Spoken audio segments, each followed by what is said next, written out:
Bismillahirrahmanirrahim. Assalamualaikum warahmatullahi wabarakatuh. Bismillah, alhamdulillah, wassalatu wassalamu ala rasulillah wa ala alihi wa sahbihi wa mawalah, la hawla wa la quwata illa billah. Allahumma anfa'na bima 'allamtana wa 'allimna ma yanfa'una warzuqna 'uluman tanfa'una wa zidna ilma. Allahumma ati nufusaha taqwaha wa zakkiha anta khairu man zakkaha anta waliyuha wa maulaha. Rabbi shrah li sadri wa yassir li amri wahlul 'uqdatam min lisani yafqahu qawli. Amma ba'd. Anak-anakku sekalian, kelas 7 yang mudah-mudahan selalu diberikan kesehatan oleh Allah Subhanahu wa taala. Alhamdulillah, pada kesempatan yang berbahagia ini Ustadz bisa menyapa antum semuanya melalui video ini. Ustadz doakan mudah-mudahan kalian semua di rumah selalu dalam keadaan sehat walafiat, terhindar dari segala macam penyakit, terhindar dari segala macam mara bahaya. Amin amin ya rabbal alamin. Anak-anakku sekalian yang dirahmati Allah Subhanahu wa taala, sebagaimana biasa di dalam video ini Ustadz ingin menyampaikan materi terkait dengan pelajaran kita, yaitu al-akhlaq yang sedianya kita laksanakan di malam Kamis. Akan tetapi berhubung sekarang semuanya sedang ada wabah seperti ini, wabah corona, oleh karenanya Ustadz ingin menyampaikan materi ini melalui video ini. Mudah-mudahan bisa dipahami dengan sebaik mungkin. Di malam Kamis kita mengkaji kitab yang namanya Al-Akhlaqul Banin, yaitu kitab yang mengkaji tentang bagaimana cara anak itu agar memiliki akhlak yang baik. Bagaimana anak-anak itu berakhlak dengan sesama teman, bagaimana anak itu berakhlak terhadap sesama orang tua maupun terhadap guru-gurunya, ustadz-ustadznya dan lain sebagainya. Nah, itu semua dikaji dalam kitab Al-Akhlaqul Banin. Baik anak-anakku sekalian, di dalam beberapa pertemuan kita sudah mengkaji setidaknya ada 4 bab di dalam kitab Al-Akhlaqul Banin. Yang pertama, kita sudah mempelajari bab bimada yatakhallaqul walad. Yang berikutnya al-waladul adib. Yang berikutnya al-waladul waqih. Dan yang berikutnya adalah yajibu an yata'addabal walad min sigharihi. Nah, kemudian pada kesempatan kali ini Ustadz ingin menyampaikan materi tentang al-waladul amin. Apa itu al-waladul amin? Al-waladul amin itu secara bahasa maknanya adalah anak yang jujur. Nah, di sini Ustadz ingin membacakan teks dari bab al-waladul amin. Silakan untuk didengarkan. Muhammadun waladun aminun. Ada seorang anak yang namanya Muhammad, yaitu anaknya jujur, aminun. Ya khafullah, dia senantiasa takut terhadap Allah Subhanahu wa taala. Wa yamtasilu amrahu, dan selalu menjalankan perintah-perintahnya. Wadata yomin, pada suatu hari, qalat lahu ukhtuhu Su'ad. Pada suatu hari, saudara perempuannya yang bernama Su'ad berkata, Ya akhi, wahai saudaraku, wahai adikku, kata si Su'ad, Inna abana qad kharaja minal bait. Sesungguhnya ayah kita sudah keluar dari rumah. Fahalumma bina naftakhizanata ta'am. Mari kita membuka lemari makanan yang berisi makanan itu. Lina'kula ma fiha minal ma'kulat. Untuk kita makan segala sesuatu yang ada di dalam lemari itu. Karena di dalam lemari itu ada makanan-makanan yang lezat.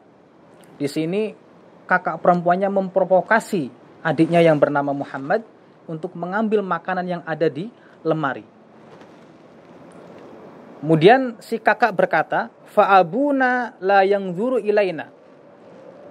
dan ayah kita tidak akan melihat perbuatan kita, kata si Su'ad. Kemudian fa'ajabaha Muhammad kemudian menjawab. Jawabannya indah sekali. Muhammad berkata, hakikatan ya ukhti, memang benar wahai saudaraku, saudara perempuanku, inna abana la yanzuru ilaina. Memang benar ayah kita tidak melihat perbuatan kita, tidak melihat kita. Walakin akan tetapi amma ta'lamina, apakah kamu tidak mengetahui wahai saudaraku, annallaha, sesungguhnya Allah huwallazi yanzuru ilaina. Akan tetapi apakah engkau tidak mengetahui wahai saudaraku bahwasanya Allah Subhanahu wa taala telah melihat perbuatan kita. Fahdari mithla hadzal amal qabih, maka berhati-hatilah dengan perbuatan yang jelek ini.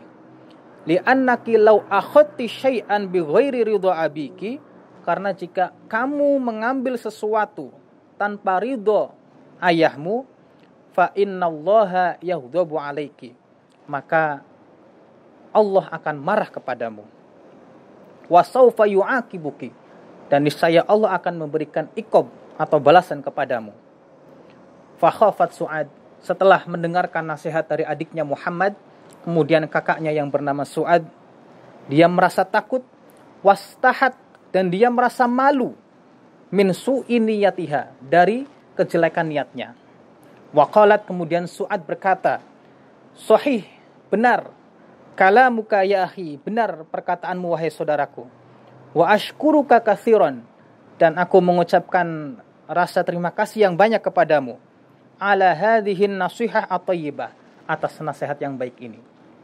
Nah, anak-anakku sekalian yang dirahmati Allah Subhanahu wa taala, dari cerita ini, dari kisah Muhammad dan Su'ad, kakak beradik ini, dapat kita tarik kesimpulan bahwasanya apapun yang kita lakukan, dimanapun kita melakukan perbuatan itu, meskipun orang lain tidak melihat perbuatan kita, meskipun ibu kita, ayah kita, tetangga kita tidak melihat apa yang kita lakukan, akan tetapi percayalah, Allah Subhanahu wa taala selalu melihat apa yang kita lakukan. Segala perbuatan baik buruk kita semuanya sudah berada dalam pengawasan CCTV Allah Subhanahu wa taala. Karena CCTV Allah itu 24 jam live, tidak pernah mati. Dari berbagai macam sisi, CCTV Allah itu selalu on untuk memantau apa yang tengah kita lakukan. Nah, anak-anakku sekalian, oleh karenanya selalulah merasa diawasi oleh Allah Subhanahu wa taala. Karena kalau kita selalu merasa diawasi Allah Subhanahu wa taala, maka kita akan lebih berhati-hati lagi dalam bertindak, dalam bertutur kata. Oleh karenanya, Ustaz ingin menyampaikan dalam kesempatan kali ini, jangan merasa lalai dari pengawasan Allah Subhanahu wa taala. Apapun yang kita lakukan, perbuatan kecil, sedang maupun besar, yakinlah, percayalah bahwasanya Allah Subhanahu wa taala selalu melihat perbuatan kita. Kemudian, anak-anakku yang dirahmati Allah Subhanahu wa taala, di sini Ustaz ingin menyampaikan 3 bab. Tadi yang pertama adalah al-waladul amin. Kemudian yang kedua adalah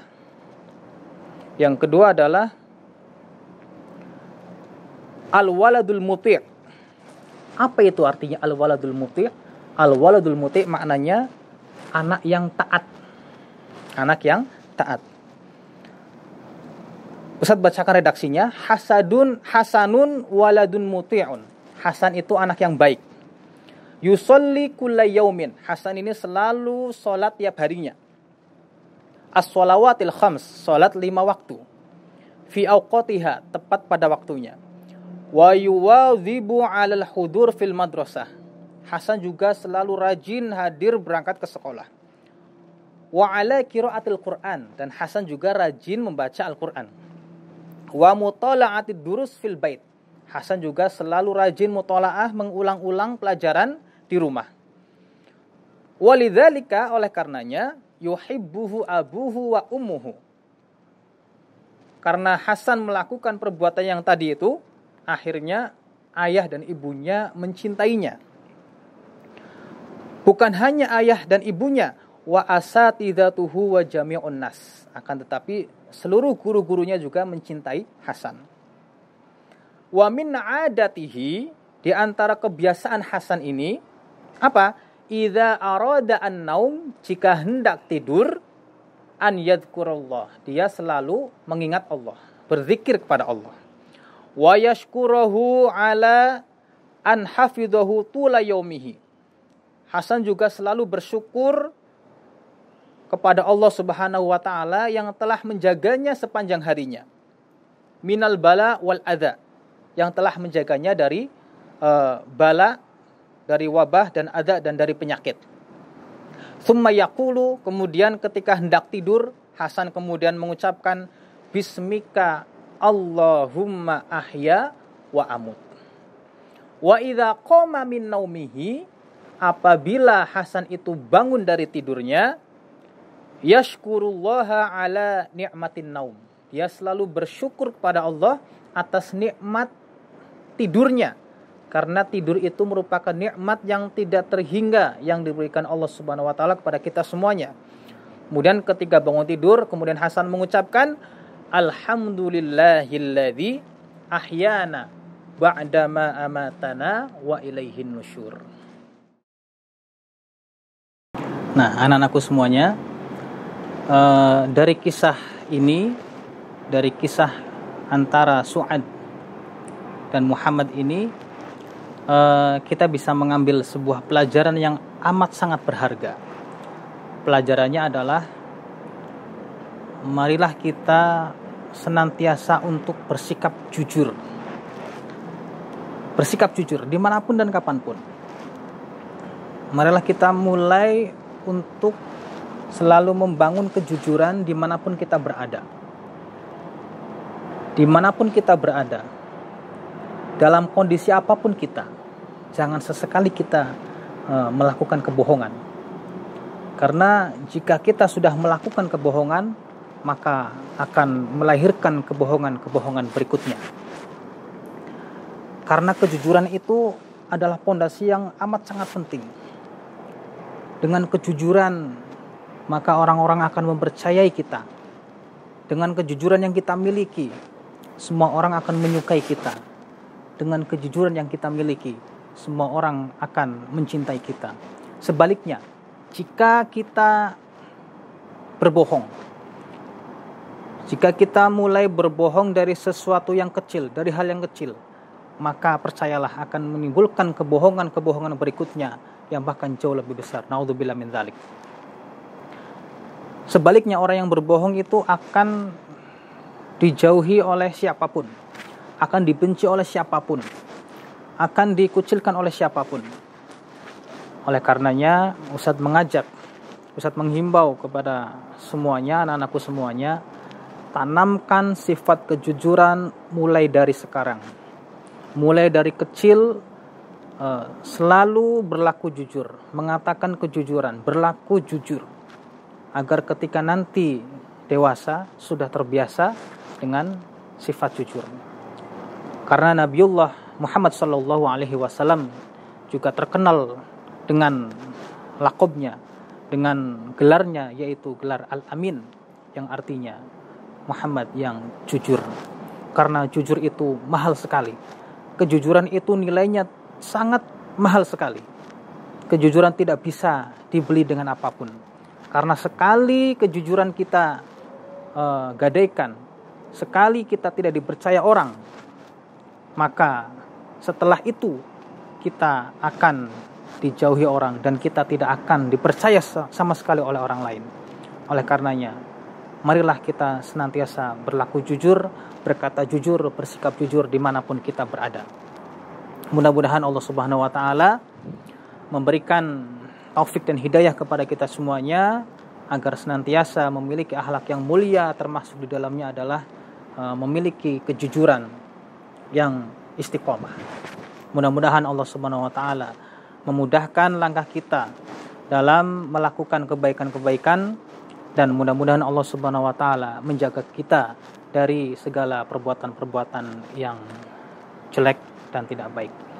Sekian yang bisa Ustaz sampaikan. Mudah-mudahan apa yang Ustaz sampaikan bisa bermanfaat, dan jangan lupa untuk diingat-ingat apa yang tadi Ustaz sampaikan, diresapi, dimasukkan ke hati, kemudian dipraktekkan dalam kehidupan sehari-hari. Oke, begitu anak-anakku semuanya. Mudah-mudahan bermanfaat, dan mohon maaf apabila ada kata-kata yang kurang berkenan. Terima kasih atas segala perhatian, mohon maaf atas segala kekurangan. Wallahul muwaffiq ila aqwamit thoriq. Wassalamualaikum warahmatullahi wabarakatuh.